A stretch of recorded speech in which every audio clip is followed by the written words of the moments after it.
They got the idea that this movie was about paranoia. And he said, I want to have a shot that opens up with the movie looking back at the audience. So that's what the audience. One of the things. Okay, and here's the famous, John Elwood One Sheep when it first came out. And there's the iconic shot of the geisha.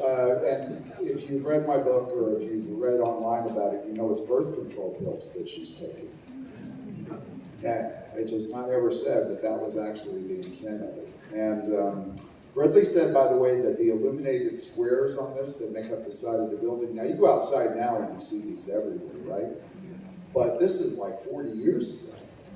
And he said that they were 10 feet by 10 feet, each one of those illuminated squares. So that gives you an idea of what the scale was supposed to be. And here's, we're going to get me out of the way real fast, but this is the one that I did the first double issue of Cinefantastique on the film in 1982. I was virtually there through the entire pre-production principle with special effects, post, all the previews. I was sort of embedded with the movie, and that was the first thing I wrote. And then this is the first edition of Future Walk. This is the one that came out in 1996, the first edition, and simultaneously with the British edition, and then later the Italian edition, and then the Japanese edition, of which there have been two. And let's have a contest. Let's have it see how many times I get to salve my own ego through this. That's not going to be the only time. This is the second edition. This is the one that was only published in the UK as a hardcover. And it's completely different from the first and the third editions. And this is the third edition. It's now available still as a hard copy and as a Kindle, as a download on Amazon. And that's me in 1981. Look. My head is cooler. But the funny thing is, David and I were just talking about how everyone looked like that, right? In the art department, with beards and a lot of hair. I thought you were in the art department. I'm right in front of a charcoal. That's Mentor Huebner's original drawing, and that was hanging in the art department. And that was supposed to be an unused opening where Deckard comes into the city and he's in a traffic jam. And he goes up to this building, and it's kind of like a landing pad for the spinner. And they take him to the police headquarters. And Philip K. Dick, and we're going to let these other people talk in a second, these two. But Philip K. Dick, of course, started the whole thing with Joanne George's Dream of Electric Sheep. And I knew Phil Dick from 1973 until 82, and I talked to him for the last time 9 days before he died. And Charlie, when he did the special edition DVDs in 2007, was kind enough to allow me to do about a 30-minute condensed version of all the interviews I did with Phil. So if you can find those, and it's also on the internet. Hampton Fancher, the actor turned producer who really got the ball started with getting things onto the screen from Joanne George's Dream of Electric Sheep. Brian Kelly, who is the other producer, who had done, of course, Flipper. And Michael Daly, the English producer who always had Ridley's back on a very contentious film. And here's the guy who, depending on your point of view, was very controversial, man named Bud Yorkin. Cue the crickets. If you read my book, you know Bud was the guy who was part of the completion bond guarantee. Would you like to explain how that worked, David? I'm not going to put you on the spot. Completion bond? Yeah, go ahead. Insurance. Yeah, go ahead. Contract that guarantees the film will be finished. So, because they guaranteed the film themselves instead of going to a company that's in the business of that, they were on the hook to finish the film. And therefore, after some sad previews, decided to take the film away from Ridley and Michael and do something with it themselves, which they failed at, and then finally they said, you guys better come back and finish the film. Yeah, they actually fired Ridley and Michael Daly, and that did not work. And they, the cooler heads prevailed, and they came. These cooler heads came. You can't fire the producer and the director before the film is done. And how was going to finish it? You guys? I mean, you weren't there.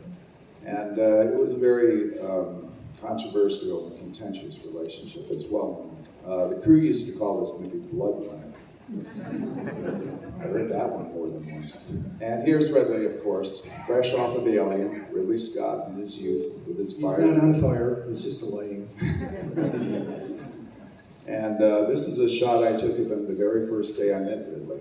And I was introduced to him in pre-production very early. And Michael Dealey said, go in and talk to Ridley and say how you get along. And I went in to just say hi. And 3 hours later, I left his office. Ridley is a very intelligent and articulate guy. And also, David, didn't you say he was very funny? He had a really good sense of humor. I don't know why, but no one ever seems to talk about his sense of humor, because he did have one. In the early days of pre-production, we'd go location scouting, and we'd be in abandoned buildings with flashlights, dark tunnels, and he would go run from the group of us and hide behind the column, and as we were lost walking around, he'd jump out, scream like a monster, and scare the heck out of us. 18 years of age. And Charlie, you worked with Ridley, pretty closely for years, in a variety of capacities. What was it like working with him on the final cut?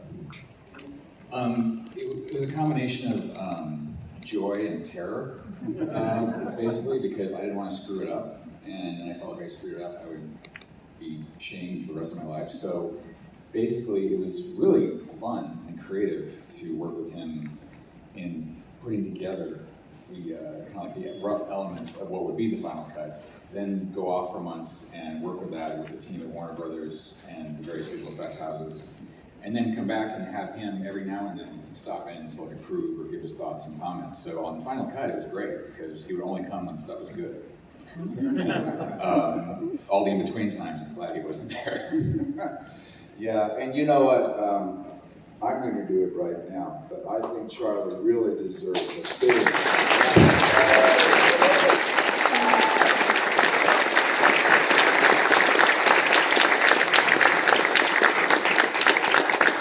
I say this without condescension, that all of you, the collective you, have no idea the work and the detail and the hard road that Charlie hoed to get that done. Really a remarkable achievement. So, But it was tough, but it was fun. It just took a long time. That was the marathon of it. But it was a fun, kind of like a really creatively stimulating time. Like every day, going through boxes and boxes of Blade Runner footage that had been lost for years and even decades. It was like Christmas morning every single day. Just to open these boxes, like here's a scene I didn't know existed, and it was wonderful. It was intoxicating. Here's some of Ridley grams, and everyone's familiar with these. Ridley trained as a graphic artist originally. He was at the Royal College of Art. Same class as David Hockney, for those of you who are into fine art. So that gives you an idea of his skill level. And he really started in the BBC as kind of as an art director, and then a production designer, and then director for things like Z-Cars and some of the early 60s things there, Adam Adamant, which was like a really popular show. Then he segued over into commercials for 10 years with his brother Tony, before he did The Duelist in 1977, which is his first film. And he's always been really good. The Ridley grams, he just like, instead of talking, he'll just sketch real fast and this is what I want, And there are so many Ridley grams out there. But this is Mentor Huebner. This is one of the pre-production concept art things. And you can see this one really leads into the film noir tropes of the expressionistic shadows and the dark, lighting. From the very beginning, Ridley said that he wanted to do a film noir 40 years in the future, which then would be Los Angeles 2019, which, by the way, looks a lot like, what they were thinking of. And here's some special effects storyboards by Tom Crennan. There was a whole sequence where the spinner was supposed to, when they go to Tyrell's pyramid, they were supposed to land in a garden on the top. But they never shot that. But this is the beginnings of that. This shows what it was supposed to look like. Here's some Sherman Labby, who is another fellow, a very famous storyboard and pre-production artist, long history. These are all sequences that were not used in the film. Openings, but down there at the bottom of the jaw, that's the original opening, one of them, for Blade Runner, that now opens Blade Runner 2049. where, Cade goes down to the farm and meets Sapper and shoots him with a suit. That was all written. And instead of him pulling the eyeball out, which he does now in 2049, he pulled the jaw out and it had a Tyrell stamp on it. So they used it. They used this opening from Blade Runner for Blade Runner 2049. And here's another one, Mentor Huebner. This was unused. This was supposed to be in Deckard's bathtub. And this is Rachel when she's still a blonde before she became a brunette. And here's Tom Southwell. And Tom Southwell did a lot of the graphics for the film. And David, maybe you could walk us through before we get into Sydney. What was like the breakdown there in the art department on Blade Runner? I mean, you had Larry Paul, you had you had Tom Southwell. How did that all work out? Well, I came into the picture during the Screen Actors Guild strike, and I was working on another film at Universal called Zoot Suit, and they shut down during the strike. And I was working on a pilot for The Greatest American Hero, and they shut down. And Larry Paul, who's the production designer of Blade Runner and many other films, like Back to the Future, he called me up, and we had been friends, and I had worked with him before. But the mistake he made in the beginning was he got a show for me to do on my own as the production designer. It was Taylor Hackford's first film, and he said, okay, you're on your own now. So when he called me up to do Blade Runner, I said, I don't want to be a second guy anymore. I want to do my own shows. So after the first picture shut down, I had less money. And after the second picture shut down, I even had less money. And I called Larry up and said, maybe it's a good idea if I come and work with you on this thing called Dangerous Days. And he said, listen, man, I'm not looking for an assistant. I need a partner because this is overwhelming. And I said, okay, I'll do it. So I went into the studio and he brought me in to meet Ridley Scott. And he said, Ridley, this is David, who's going to be the art director. And Ridley stood up and took his cigar out of his mouth and said, too bad for you, chap. What does that mean? So basically, Larry and I, had to take the information that was given long before I got there, and that is the Sid Mead illustrations and paintings, and this stuff from Heavy Metal, and that was sort of the way we were going to go. And the idea was, because Ridley was an art director himself, he was sort of the executive production designer of the film. Let's face it, he was the guy. So the job was for Larry to have the whole concept of the film into one piece of work. And my job was to get it done. And that means to take pieces of paper and beautiful paintings and drawings and renderings, and 400 people to build everything over a brief period at the Warner Brothers studio and locations. So it was a different job for me than I thought it would be. I thought I would just do that. But then Ridley decided that he liked me, and I couldn't go home, ever. I'd be all day long with the construction crew, and at night I'd be on the set. Of course, this is just during the 85 days it took to shoot it, 35, which were all nights. And that was my job, was to be the re-art director, because everything that we designed and built was constructed and decorated and propped, and then we get to the set and Ridley would look through the lens, brilliant eye that he has, and change everything, and it was my job to get it done, usually in the middle of the night. So that was a challenge. But then again, it was his third movie, and it was my third movie. So we both were like, his first movie in Hollywood. And so it seemed like we got along, and the thing was, you're either with me or you're not. And so a lot of people had to go away in the beginning and didn't get in step. And I just said, well, this is the guy that directed Alien, he must be right.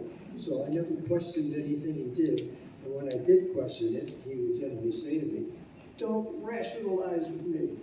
This is not architecture, this is a movie. We can do anything we want. Yeah, I agree with that. That was one of the things that struck me during that 3-hour conversation I had alone with him, was his laser focus And he also was very funny, as David just said. He has a great sense of humor. What really struck me was that he knew exactly what he wanted, but what he wanted would change every nanosecond. And that, I remember clearly David and his people, like literally before shots, having to move things around, put things in, or flip things over, or, you know, and it was just like, how is this, you know, and then they'd shoot it. And it was all because Ridley was almost, well, I'd say always right.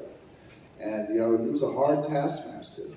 But if you were on his wavelength, and if you could keep up with him, it was easy, you know, relatively speaking. Let's get back to Sid Mead. Sid, of course, at this point in his life was a very internationally renowned international electronics designer, illustrator, automotive, you know, designer, you name it, he had done it all. And Ridley saw a book called Sammon, which I've seen is on sale, or was on sale in one of the dealer's tables down there, some original copies of it. Sid was, you know, a futurist, and what he did when he had worked in Detroit and Ford for the Advanced Concepts division, and he would design future cars, but not only design the cars, design the environment around them. And so that's what you're seeing here. These are his paintings, and he, you know, Ridley says, well, let's get some future cars in here, blah, blah, blah, because of the script, the spinners. Sid comes in, and he does cars, but Ridley sees all these other things that he's doing and goes, oh, F me. That was one of his favorite expressions. And that was when he was in a good mood. If you heard that in a good mood, that meant he was happy with you. And he said, well, let's do other things. And before you knew it, Sid really had an expanded job. But he was also getting in his car and driving over the hill down to Disney and working at Tron at the same time. Yeah, so he's doing both of them at one point. That was really fascinating. Of course, there's the spinner that we saw. This is Deckard's car, his sedan, an early draft of it. It was supposed to be a decommissioned spinner. Here is a rough of the first thing with the spinner. It's hard to see, but right here on the struts in front of the cockpit were supposed to be 50 caliber machine guns. I remember someone telling me that. And some more Sid art. And this one, we were just talking about it. We don't know who did this one. I've never seen it before. Yeah, but there was so much art being generated and so much material at this furious pace that, you know, this was one of the early designs for one of the spinners. And here's the spinner in action. And then we get to the guy who winds up being Deckard. And Harrison Ford. Now, Harrison, being a little too familiar. Harrison was not what people think. This is me. This is my ego time. Remember I said I was... Feel free to just get sick of my ego boo here. But yeah, Harrison is very funny, and he's got a silly side to him. And he would play practical jokes and do stuff all the time.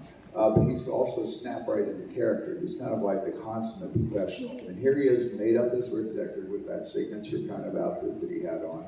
And this thing called the blaster, which became the iconic prop from this film. I mean, this thing is everywhere, and there have been so many versions of the blaster over the years. I've got like 12 or 13 of them.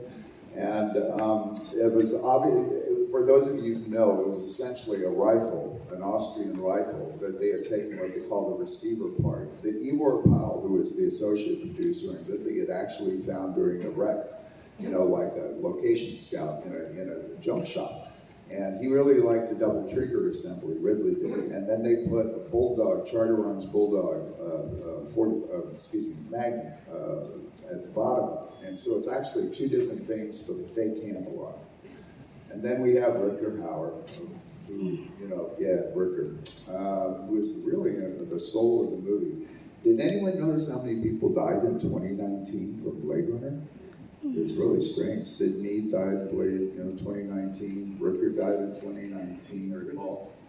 Larry Paul, yeah, the production designer in 2019. It was like, ooh, it was kind of sad. Oh gosh, here I am again. It's time with Rutger. This is when they had the Blade Runner Day at the British Film Institute in London in 2009. And Ridley got like a knighthood or something during that day. Rutger was a lot of fun, but he was a real mischievous guy. And of course, I'm running through this so we give you guys time for a Q&A. But here's Sean Young, obviously, as Rachel. And you always see the iconic shots of her. How about that shot? That's Sean. And that's like in the scene where she was in bed, at the very end, and you think she's dead. That's how she looked. And Stephen Bond, who was the just really talented still photographer that they had on Blade Runner, who also shot things like Starship Troopers and many other shows, would just grab these shots. And he also passed away in 2019. That's right, he also passed in 2019, But Sean, exceptionally beautiful in a town filled with like lovely people, like a real standout. And oh gosh, there he is again. Anyway,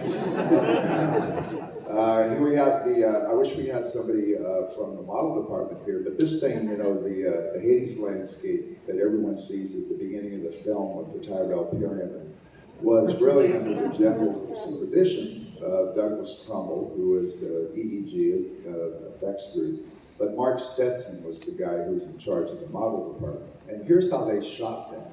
That is the Hades landscape. And it was all like in an enclosed environment that they could smoke, and they had motion control cameras and long exposures, and they threaded individual thousands and thousands of feet of little tiny fiber optic dots of light. It took them days to do that. There's Doug as the Tyrell Pyramid model is being built. It was foam core and, as I recall, copper and brass etched plating. And here was a reunion in 2019 of the Blade Runner model department, and David's in this shot. Right?